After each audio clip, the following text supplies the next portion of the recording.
When I opened the mailbox that morning, I thought it was just another stack of bills and junk.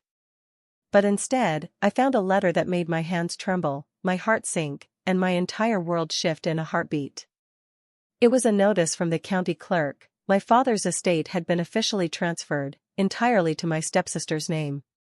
Every house, every savings account, every small piece of land my father had worked for his entire life, gone. And I had been blind to it until now. I sank onto the little wooden bench outside my apartment, the spring chill biting through my thin sweater. The envelope felt like lead in my hands, and the crisp October air felt heavier than usual. I could hear the faint hum of the street, a dog barking in the distance, someone arguing in a shop a block away, but none of it penetrated the fog that had descended over me. My father, my inheritance, gone. And I kept repeating her name in my mind, as if saying it enough times might make it not true. Mara. My stepsister. Always smiling, always charming. Always 2 steps ahead of me. It didn't make sense. When Dad passed away just over a year ago, I thought the estate would be divided fairly, as he had always promised. After all, we had grown up in the same house since she came into our lives when I was 12. She was supposed to be my family, someone I could trust, someone who shared our father's love and respect. I never imagined she could, betray me like this. The first time I met Mara, she was a whirlwind of energy, bright laughter, glossy hair, designer clothes that made her stand out in our modest hometown. She immediately bonded with Dad, and slowly, over the years, she began to bond with me, too. Or at least, that's what I told myself. I had always hoped for a close relationship with her. After all, a sister, even a stepsister, is supposed to be a confidant, a partner in crime through childhood mischief, a shoulder to lean on when life gets rough. But some truths, I was learning, hide behind the sweetest smiles. Before Dad passed, life had been simple, quiet even.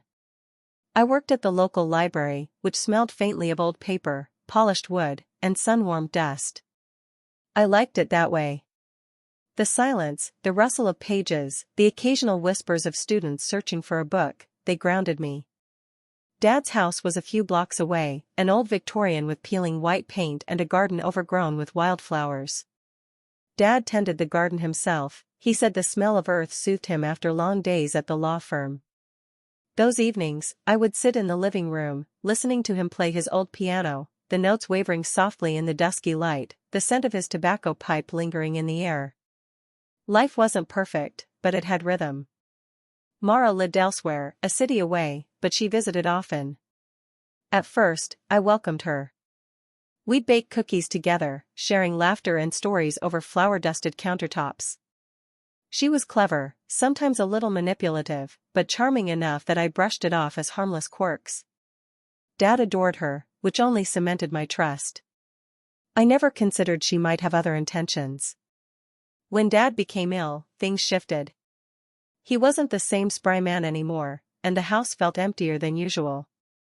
I was the one who cleaned, cooked, and sat by his bedside, listening to his rasping breath, holding his hand as it grew colder by the week. Mara came and went, always cheerful, always helpful, or so I thought. She insisted on handling the paperwork, saying she wanted to ease my burden, but even then, a small unease settled in my chest. I waved it away. Dad needed care, not conflict. After his funeral, I tried to find comfort in routine, returning to the library, walking past the garden where Dad's roses stubbornly bloomed even in winter, talking to neighbors who still left casseroles at the doorstep, as if trying to fill the emptiness that Dad's passing had left. Mara was everywhere at first, visiting, consoling, offering advice. I trusted her because I wanted to. I believed in the bond we shared, the sisterly bond one had always craved. I never imagined I would one day be writing about her in a tone of accusation, her smiling face replaced by a haunting memory of betrayal. It was months after Dad's passing, in the quiet monotony of an ordinary Thursday, that I first noticed something off. The bank statements were missing. The letters I expected from the estate lawyer never arrived. And when I called to ask about the inheritance, the voice on the other end hesitated, then said something I could hardly process. All of the estate, has been transferred to Ms. Mara Ellis. I stared at the phone as if it were a mirror, reflecting back my own disbelief. I kept thinking, there must be a mistake. Maybe a clerical error. Maybe someone forgot to copy me on something. I called Mara. I thought talking to her would make sense of it. I imagined her laughing at my confusion, shaking her head, reassuring me that it was all a misunderstanding.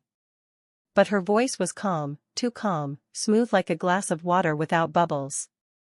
"Oh, it's all under my name now," she said, casually. "Dad always wanted me to take care of things. You know I'm better with paperwork. Don't worry, I'll make sure you're okay." Her tone should have reassured me. But instead, it was a dagger twisting deeper than I could have imagined. I could hear her smirk over the phone. That was when the first real thread of suspicion wrapped itself around my heart. Something was wrong. Something was very wrong. For weeks, I tried to rationalize it. Maybe she meant well. Maybe Dad really did leave it to her. But deep down, I knew. Something in her voice, in the way she had always looked at me with a glint of something I couldn't name, it was not sisterly love. It was calculation. And my gut, which had guided me through years of trusting intuition, screamed at me to look deeper. I began keeping a journal again, a habit I had abandoned after college. I wrote every conversation, every inconsistency, every small, suspicious act. I kept receipts, emails, and even notes on body language. And slowly, piece by piece, the pattern began to emerge. She had not just moved the money. She had maneuvered every property transfer, every document, every legal signature, stealthy, silent, precise. She had rewritten our family's history in ink and signatures, while I remained blind, trusting, and unsuspecting. The weight of betrayal is different when it comes from blood. I had been ready to forgive, ready to believe in familial love. And yet, the quiet devastation of losing what was rightfully mine was nothing compared to the realization that someone I called sister could plan such a thing. That evening, I sat in Dad's old study, the smell of polished wood and old books filling the air. I traced my fingers over the papers he had left behind, the letters he had written to me when I was a teenager, the photographs of birthdays and holidays. Each image was a reminder that my father had trusted me, and now, I had to fight to honor that trust. The question wasn't just about money, it was about justice, about reclaiming my sense of self, about facing Mara and showing her that love and trust are not weaknesses to be exploited. I didn't know how I would do it yet. But as the wind rattled the window panes and the shadows of the room grew long, I made a quiet vow to myself, I would uncover every secret she had hidden. I would reclaim what was mine. And I would survive the betrayal of blood with my dignity intact. After that first shocking phone call, I tried to return to a semblance of normal life, though normal now felt impossibly out of reach. The library still smelled of old paper and polished wood, and the low hum of the fluorescent lights was still comforting, but I couldn't shake the feeling that a shadow had settled over me, stretching into every corner of my world. I went through the motions, shelving books, helping students, answering questions with a smile I didn't feel.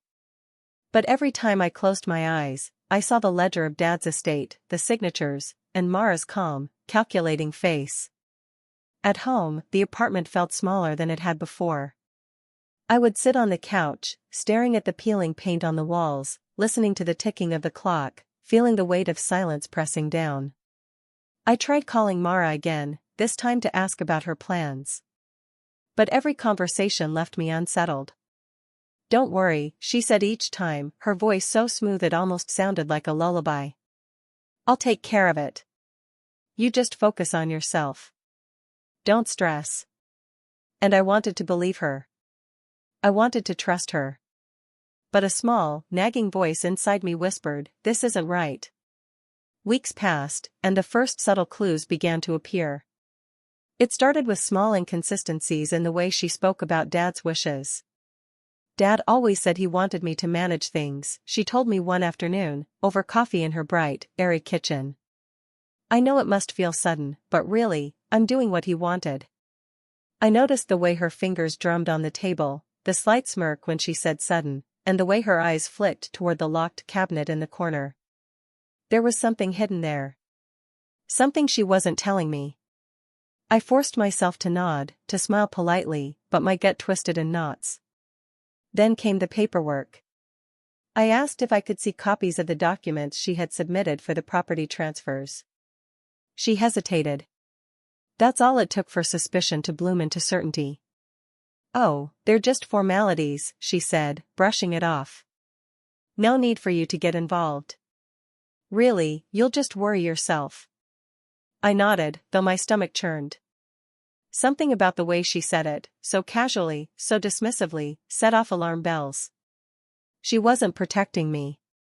She was keeping me in the dark. The small town where we lived was a tight-knit community, which worked in my favor and against me at the same time. Everyone knew Dad, everyone had known him for years. He had been a pillar in the community, always fair, always generous. I began quietly asking around, friends and neighbors, about the property, about any strange activity they might have noticed. That's when I heard the first whispers. A neighbor mentioned seeing Mara at the county clerk's office several times, long after Dad had passed. Another mentioned that she had been spotted signing documents in the law firm's office with a notary, alone, late in the evening. Each story was small on its own, almost meaningless. But together, they formed a pattern that made my heart race. I started keeping a careful journal, cataloging every detail. Dates, times, conversations, even the tone of her voice when she said certain things. I didn't know yet what I would do with the information, but I knew I needed it. Every piece of evidence mattered. Every small clue could be the key to understanding how she had done this, and why she had thought she could get away with it. And then came the phone call that made everything real. "Did you receive the notice from the county clerk?" the lawyer asked gently. I could hear the faint shuffling of papers in the background. "Yes," I said, my voice trembling despite my attempt to sound calm. "It says everything has been transferred to Mara." There was a pause on the other end. "Well, that is correct," the lawyer said softly. "Legally, the paperwork is in her name. I know this isn't what you expected, but the transfers were all done properly." I felt like I had been punched in the gut. "But, she wasn't supposed to." "I know. But the documents were signed, notarized, and filed. If you want to contest it, it would require legal action." And just like that, the reality settled over me like a heavy fog. Mara had thought ahead. She had ensured everything was done according to the law, hiding the betrayal behind a veneer of legality. I felt a cold anger mix with the ache of loss. She had not just taken property, she had taken trust, family loyalty, and my sense of security. The next few days, I noticed other signs too. Emails from Mara that seemed overly formal, almost mocking. Small changes in our mutual friend's behavior, subtle side glances that hinted someone knew more than they let on.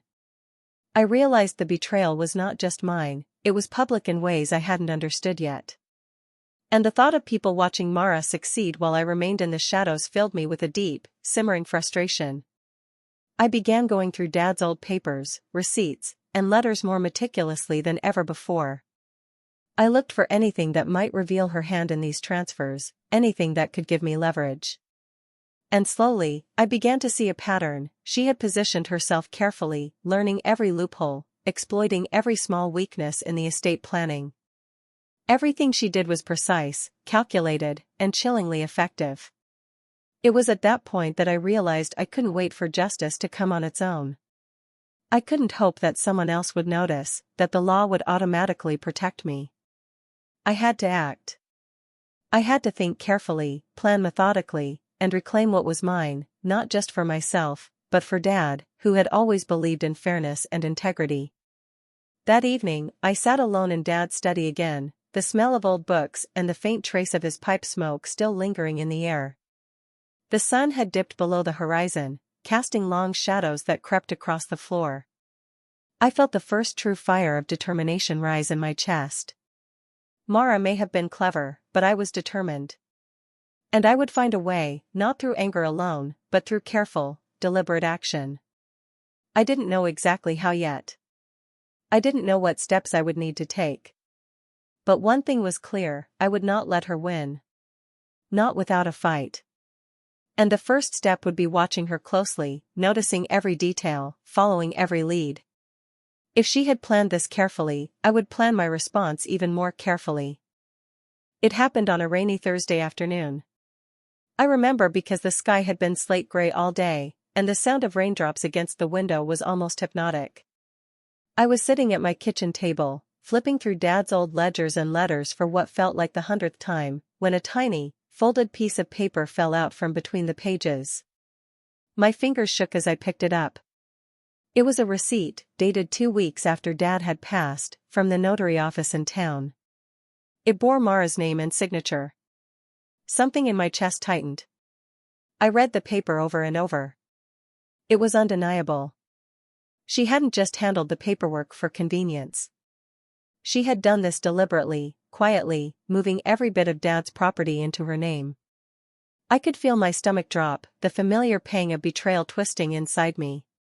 I called her immediately. The line rang. I could hear her answering with her usual calm, almost too perfect cheerfulness. "Mara, what is this?" I asked, holding the receipt to the phone, though she couldn't see it. There was a pause. "What's what?" she said, her tone deceptively innocent. "This," I said, my voice trembling despite my attempt at control. "This receipt. The one that says you transferred everything to yourself after Dad, after he passed." I could hear her inhale sharply, almost imperceptibly. And then the words came, smooth, controlled, yet laced with a cold edge I hadn't heard before. "Oh, that. Yes. I took care of it. Dad wanted me to manage things.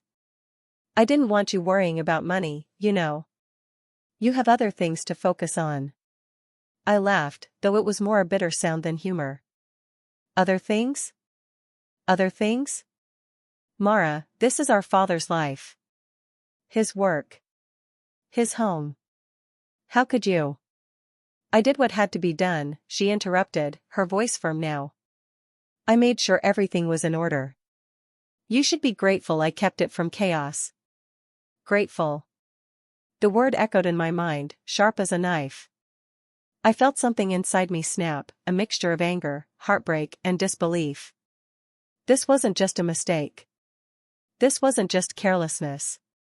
She had taken advantage of trust, of family, of the love and bond that Dad had thought we shared. I hung up, the receiver heavy in my hand. I sank onto the floor, my back against the wall, staring at the rain streaking down the window.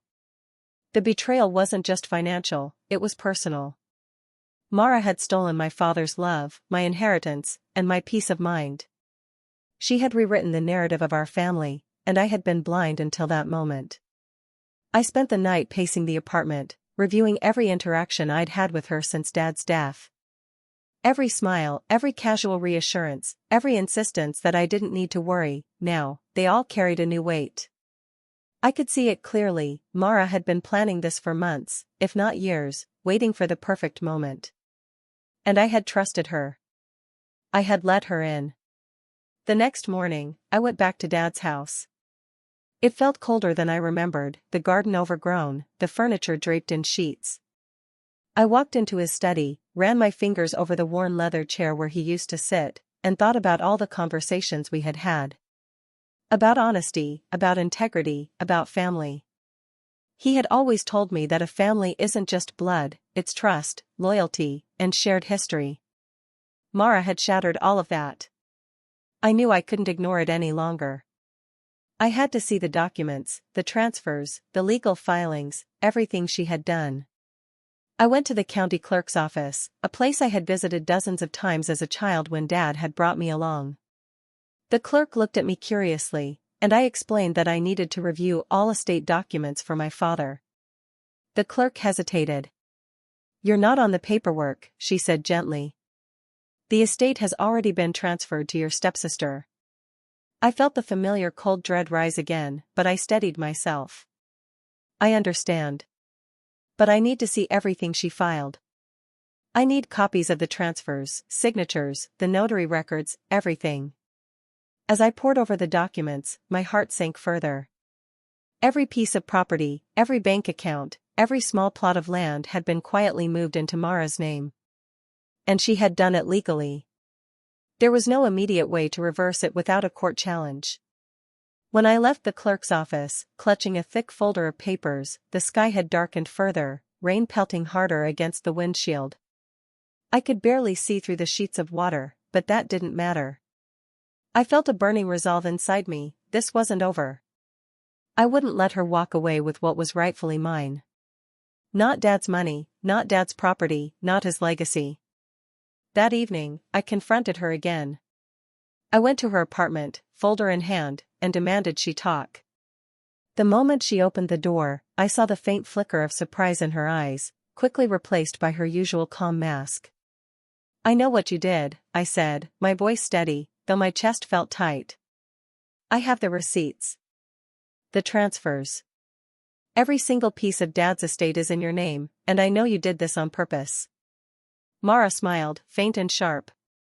"Oh, you've been snooping," she said lightly.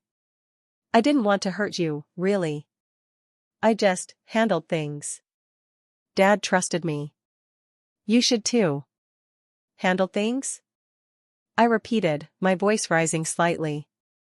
"You stole everything that belonged to me. Everything that belonged to Dad. You knew I trusted you, and you betrayed me." She laughed softly, a sound that felt like glass breaking in my chest. "Betrayal? No, darling. I just took responsibility. You can be bitter, but it won't change the facts. It's done. And it's mine now." I stood there, trembling with a mix of rage and grief. The woman I thought was my sister had become something unrecognizable. I realized then that this was no longer just a financial issue, it was a test of strength, a measure of how much I would endure and how much I could fight back. And in that moment, staring at her calm, unyielding face, I made a silent vow. I would reclaim what was mine. Not through vengeance, but through careful, deliberate action. I would gather evidence, consult lawyers, and expose the truth. Mara had planned for this to be quiet, hidden. But the truth has a way of surfacing, no matter how well you try to bury it. I left her apartment that night, rain soaking through my coat, my hands clutching the folder tightly. For the first time in weeks, I felt a strange sense of clarity amidst the storm of betrayal. Mara had taken a lot from me, but she had underestimated one thing, my resolve. And that resolve would be the key to reclaiming everything she had stolen, and finding my own peace again. After that confrontation, I spent the next few days in a blur of anxiety and determination. I knew I couldn't let Mara intimidate me, couldn't let her calm, mocking confidence wear me down. I needed a plan, one that was careful, precise, and grounded in fact. No shouting, no rash decisions. Just strategy. I started by organizing every piece of evidence I had. The notary receipts, bank transfer confirmations, property deeds, old letters from Dad, and even the casual conversations Mara had tried to downplay. Every detail mattered. I created a timeline of her actions, noting dates, locations, and witnesses. As I worked, the pain of betrayal simmered alongside a quiet resolve. I could almost hear Dad's voice in my mind, reminding me of patience and fairness, of doing what was right, not just what felt good. Next, I contacted a lawyer, a small, reputable firm in town that specialized in estate disputes. I explained everything, from Dad's death to Mara's actions, her casual admissions, and the paper trail I had meticulously gathered. The lawyer, a calm, serious woman named Ms. Whitmore, listened patiently, her eyes narrowing thoughtfully at key points. "This is a complicated situation," she said after I finished, her fingers steepled under her chin. "Legally, your stepsister did everything by the book. But there are angles we can explore. Misrepresentation, undue influence, breaches of fiduciary duty, anything that can show she acted against your father's true intentions. And your documentation here is solid. You're not walking into this blind." Hearing that gave me a flicker of hope, but also a new kind of weight. This wasn't going to be easy. Mara had covered her tracks, and I would need patience, focus, and perhaps more courage than I thought I had. But I was ready. I would go step by step, uncover every hidden action, and make sure the truth could no longer be ignored. The first step was confrontation, but this time in a formal, controlled setting. I requested a meeting through our lawyers, insisting on a mediator. Mara, predictably, smiled that sly smile when she received the notice. "We can talk," she had said lightly in an email. "I'm sure we can sort this out." But I knew better. Sorting this out meant reclaiming what she had stolen. And I wasn't going to let her charm or manipulation sway me. The meeting day arrived. Mara walked in, impeccable as always, her clothes tailored, her hair perfectly styled. She carried herself with that same air of calm authority, expecting me to feel small and intimidated. I didn't. I carried the folder of evidence, organized and ready. "Good afternoon," the mediator said. "Let's begin." Mara spoke first, smiling as she outlined her management of the estate. She painted a picture of thoughtfulness, care, and responsibility. She emphasized how she had acted in my best interest. But when it was my turn, I calmly laid out the evidence. Every receipt, every date, every suspicious transaction. I described her admissions, the subtle manipulations, and the betrayal of trust. At one point, Mara's smile faltered ever so slightly. Just a flicker, a crack in the otherwise polished mask she always wore. But I didn't look away. I maintained my composure, letting the weight of the facts speak louder than emotion alone. "I trusted you," I said finally, my voice steady. "I wanted to believe we were family. But what you did wasn't care, it was calculated theft. And while you may have thought you could hide behind legality, trust is also a law, and morality counts in ways that paperwork can't always cover." For the first time, I saw real uncertainty in her eyes. She shifted in her chair, a subtle but unmistakable sign that my words had landed. The mediator nodded, taking notes, and Ms. Whitmore, my lawyer, gave me a small, encouraging smile. The weeks that followed were intense. Legal documents, hearings, witness statements, and even small neighborhood testimonies, all became pieces of a puzzle I was determined to complete. Mara tried to slow things down, of course, subtle delays, friendly reassurances that she didn't want trouble.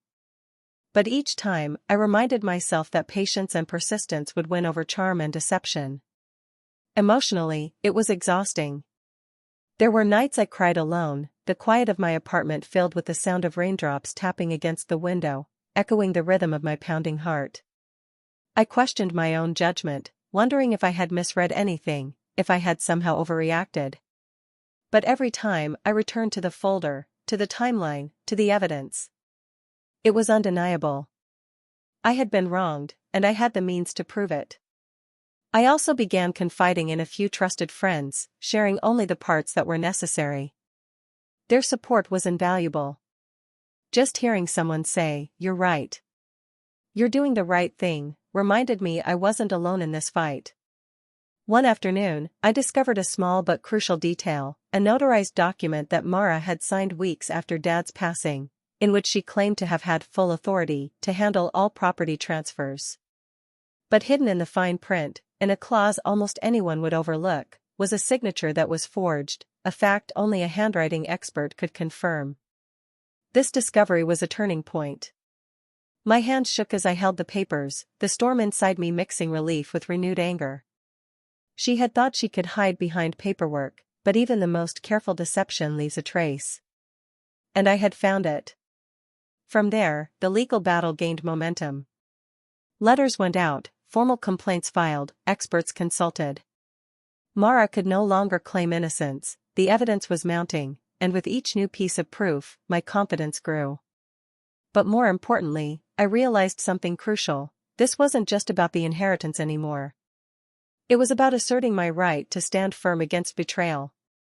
It was about reclaiming dignity and the truth. And that understanding strengthened me in ways I hadn't anticipated. By the time the first court date arrived, I no longer felt like the wronged stepchild hoping for justice.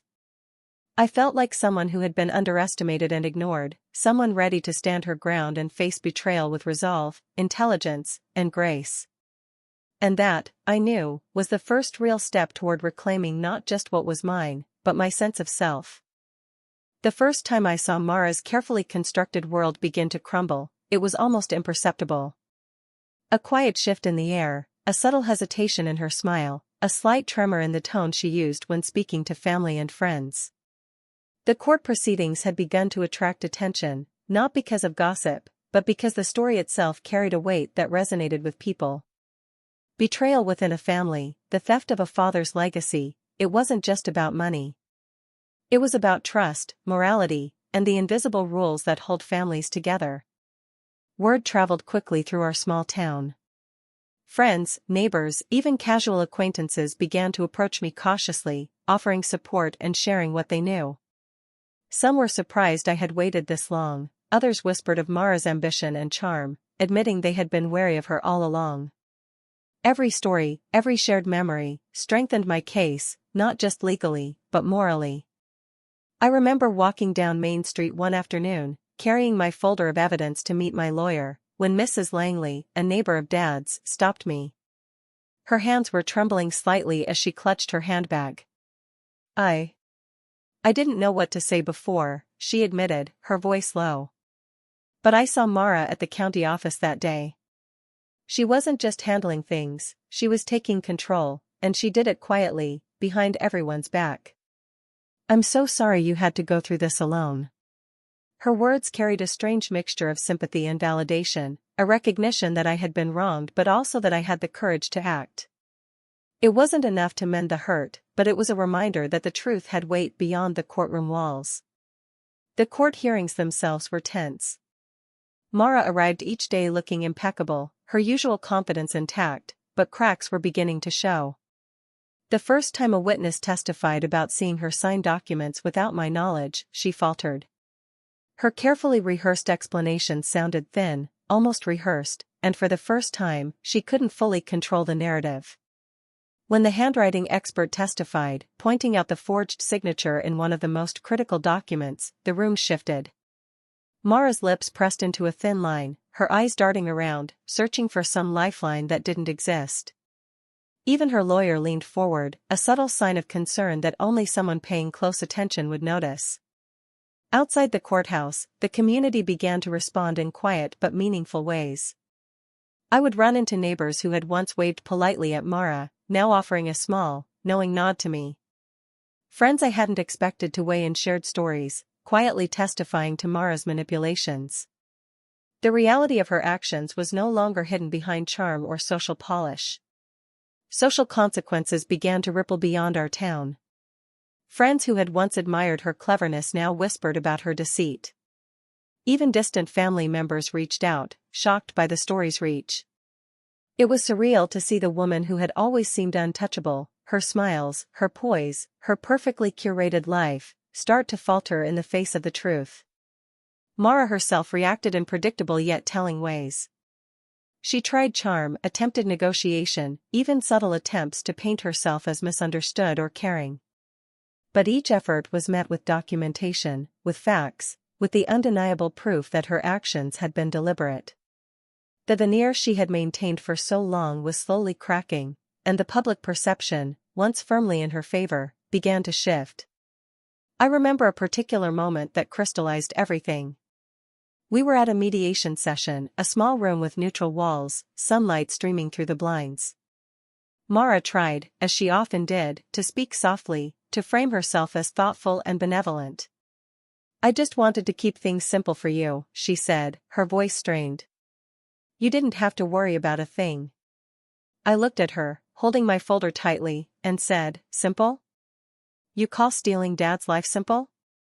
You call betraying trust simple? It's not simple, it's cruel. And the truth is out now. Everyone can see it." Her face paled slightly, and for a moment, the smugness was gone.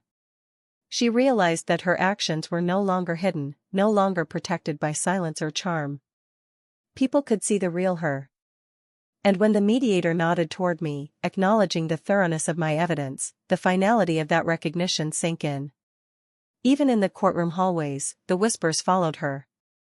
Lawyers, staff, and visitors noticed the tension in her posture, the way she avoided eye contact, the subtle defensiveness in her tone. Mara had always relied on appearances, on seeming flawless and untouchable, but in the wake of exposure, appearances were no longer enough. The most powerful moment came when my extended family, many of whom had been unaware of the full story, began to see the reality.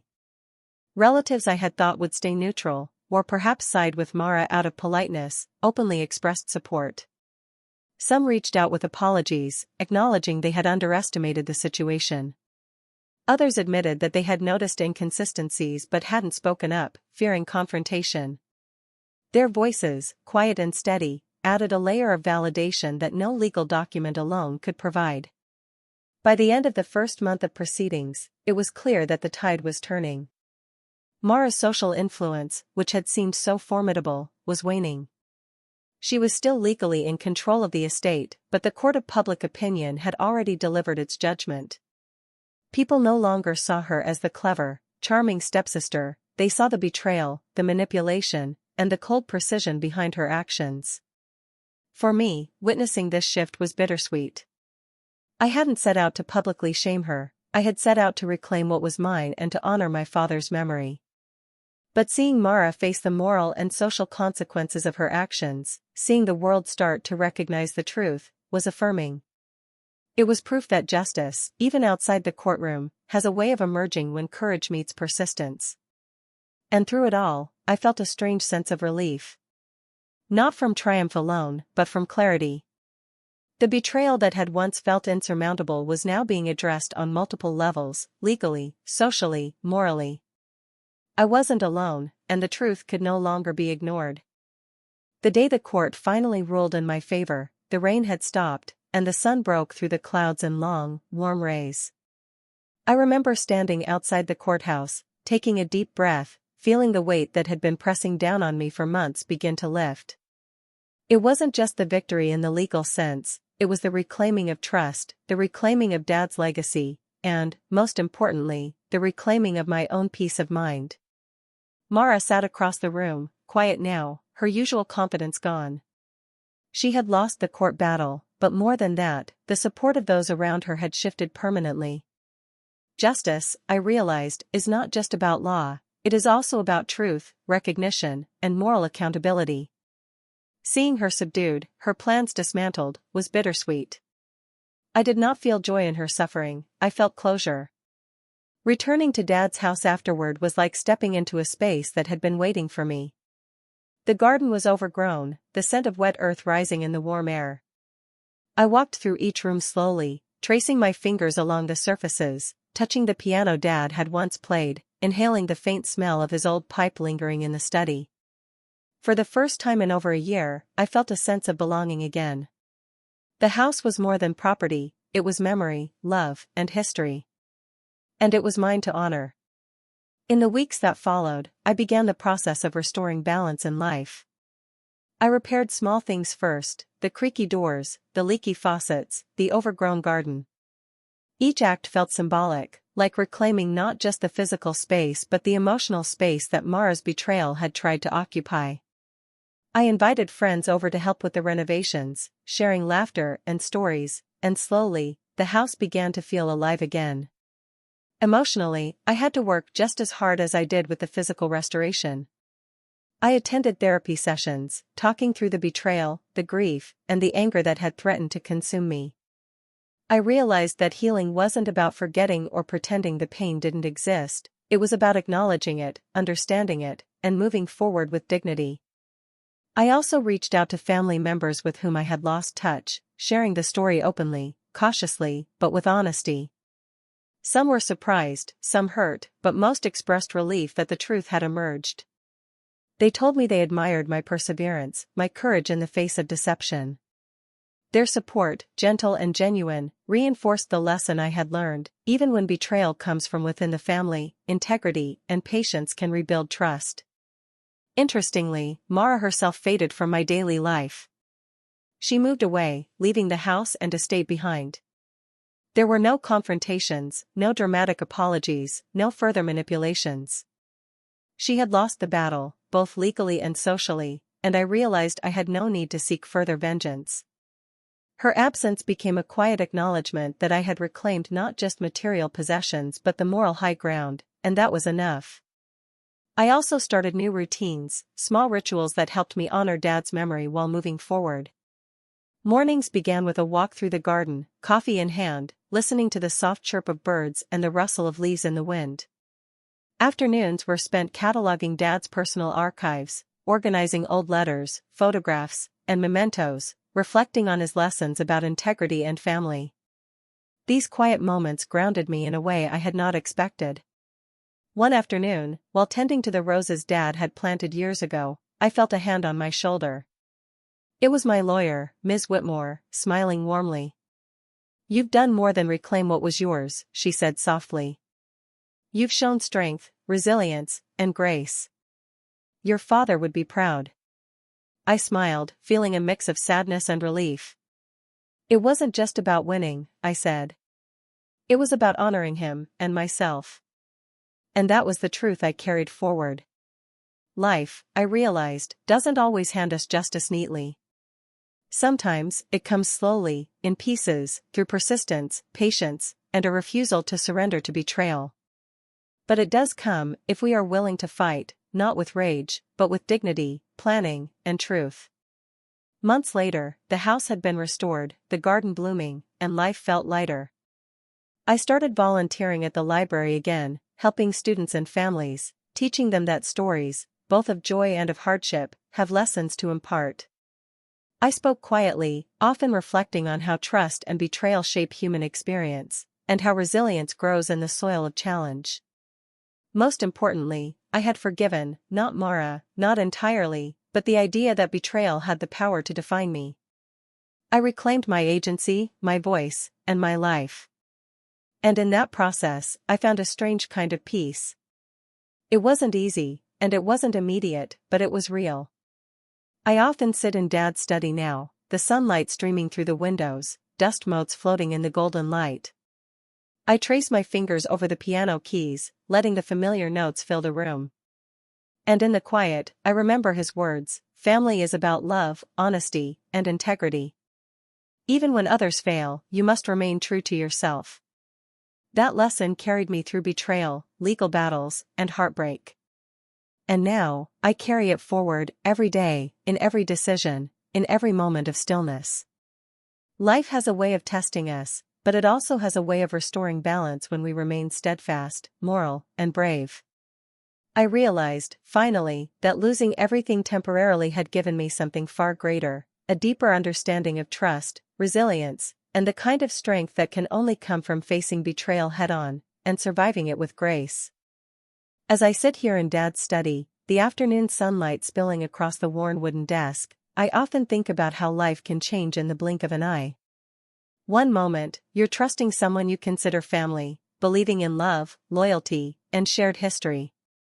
The next, you find yourself staring at the truth of betrayal, wondering how the world could feel so heavy, so unfair. But here's what I've learned: betrayal can teach us, if we allow it. It can teach us patience, resilience, and the importance of standing firm in our own truth. It can remind us that justice isn't always immediate, but it has a way of arriving when we persist with integrity. And most importantly, it can show us that healing is possible, even after someone you trusted most breaks your heart. I often think about Mara, about what drove her actions, and I've realized that her choices are hers to bear. I don't need to carry that weight anymore. I have my father's legacy, yes, but more importantly, I have my own strength, my own voice, and my own peace. And that is something no one can ever take from me. So, I want to ask you, dear listener, have you ever faced a betrayal that shook your world? How did you find your strength to move forward? I'd love for you to share your thoughts in the comments below. If this story resonated with you, please consider checking out the full video on our channel for the complete journey, with every detail, every emotion, and every step I took to reclaim what was mine. Life doesn't always play fair, but together, we can learn, heal, and grow stronger.